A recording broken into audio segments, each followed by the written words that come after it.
একটা বিষয় ছিল যে যাকাত কোন কোন খাতে বিতরণ করবেন, কাকে কাকে দেবেন। আল্লাহ পাক রব্বুল সূরা তওবার আয়াত নম্বর 60 ইরশাদ করেছে, ইন্নামা সাদাকাতুল লিল ফুকারাই ওয়াল মাসাকিন ওয়াল আমিলিনা আলাইহি ওয়াল মুআল্লাফাতি কুলুবুহুম ওয়া ফির রিকাবি ওয়াল গারিমিনা ওয়া ফি সাবিলিল্লাহ ওয়া ইবনিস সাবিল ফরিদাতাম মিনাল্লাহ ওয়াল্লাহু আলিমুন হাকিম। কত প্রকার হলো? 8 প্রকারের 8 শ্রেণীর লোককে যাকাত দেবেন। আল্লাহ বলেছেন ইন্নামা সাদাকাতুল লিল ফুকারাই ওয়াল মাসাকিন, ফকিরদের। ফকির আর মিসকিনের পার্থক্য গত সপ্তাহে মনে বয়ান করেছিলাম নাকি? ফকির যার একবার খাবার আছে বা নেই, কিছুই নেই। আর মিসকিন যার 2 বার আছে কিন্তু 3 বার নেই, অর্ধেকের একটু বেশি আছে কিন্তু পুরো নেই তার কাছে খরচ, মিসকিন। আর তারপরে আল্লাহ বলছেন ওয়াল আমিলিনা আলাইহা, যারা এই যাকাতের জন্য মেহনত পরিশ্রম করে, গ্রামে গ্রামে গিয়ে যাকাত আদায় করে নিয়ে আসে, অথবা সারাদিন ধরে বসে বসে যাকাত বিতরণ করছে। ও কাজে গেলে কাজ করতো, 200 টাকার কাজ করতো, তাহলে ওর পারিশ্রমিক দিতে হবে। বেশি পরিমাণ খাবে, লাখ লাখ টাকা, হাজার হাজার টাকা তা নয়, কিন্তু ওর মোটামুটি পারিশ্রমিক একটা দিতে হবে, আনুমানিক ওজিফা। ওয়াল আমিলিনা আলাইহা ওয়াল মুআল্লাফাতি কুলুবুহুম, যাদের অন্তরকে আকৃষ্ট করা উদ্দেশ্য, অর্থাৎ নতুন মুসলমান, অথবা সামান্য একটু চিকিৎসা, একটা অমুসলিম আছে, ওর ছেলে মেয়ের চিকিৎসা দিলে, বা ওর স্ত্রীর কাপড় নেই একটু দিলে, বা একটু মেয়ের বিবাহ আছে দিলে, তার সাথে ইসলামের দাওয়াত দিলে ইসলাম কবুল করে নিবে, হয়তো ইসলামের দিকে আকৃষ্ট করার জন্য। বিশেষ করে যারা ইসলাম গ্রহণ করে নিয়েছে, অভাবী হয়ে রয়েছে, বাবা থেকে কিছু পায়নি, সে পরিবার থেকে বঞ্চিত হয়েছে, তাদের কথা এখানে উল্লেখ করা জরুরি।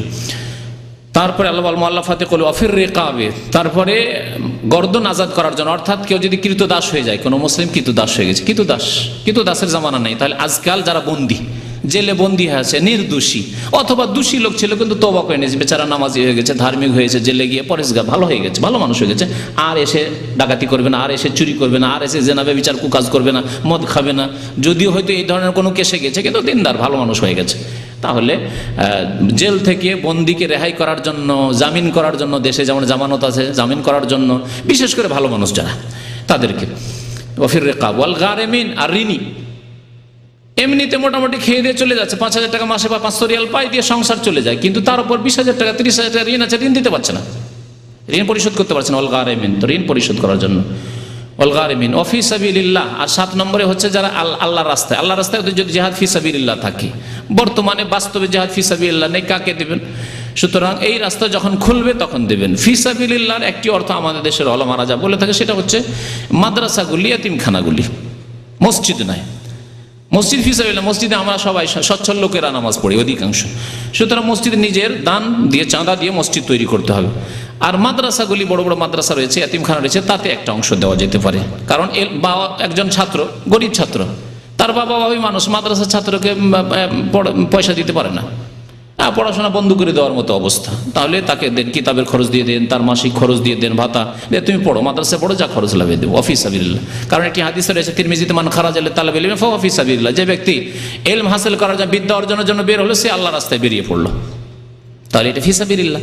ইবনিস সাবিল 8 নম্বরে হচ্ছে মুসাফির, এত দূরে পৌঁছে গেছে, ওখানে গিয়ে টাকা পয়সা শেষ হয়ে গেছে, অথবা টাকা পয়সা চুরি হয়ে গেছে, আর বাড়ি ফিরতে পারছে না, এইরকম লোক যদি কেউ থাকে, যে টিকিট নেই সেজন্য দেশে যেতে পারছে না, কাজ নেই, কর্ম নেই, কিচ্ছু নেই, বাড়ি যেতে পারছে না, তাহলে এইরকম লোককে টাকা পয়সা দিয়ে দেশে পাঠিয়ে দেওয়া, মুসাফির সে দেওয়া যেতে পারে। কিন্তু আজকাল টাকা পয়সা দেশ থেকে নিয়ে আসার ব্যবস্থা আছে, তার বাড়িতে যদি যথেষ্ট ধন সম্পদ থাকে তাহলে নিয়ে চলে আসবে। এক জামানে যখন কোরআন নাযিল হয়েছে তখনকার যুগে খোঁজ খবরই থাকবে না যে কোথায় আছে না আছে আমার ছেলে, আর টাকা পয়সা পাঠাবারও ব্যবস্থা ছিল না, সেই জন্য মুসাফিরকে সাহায্য করা জরুরি ছিল।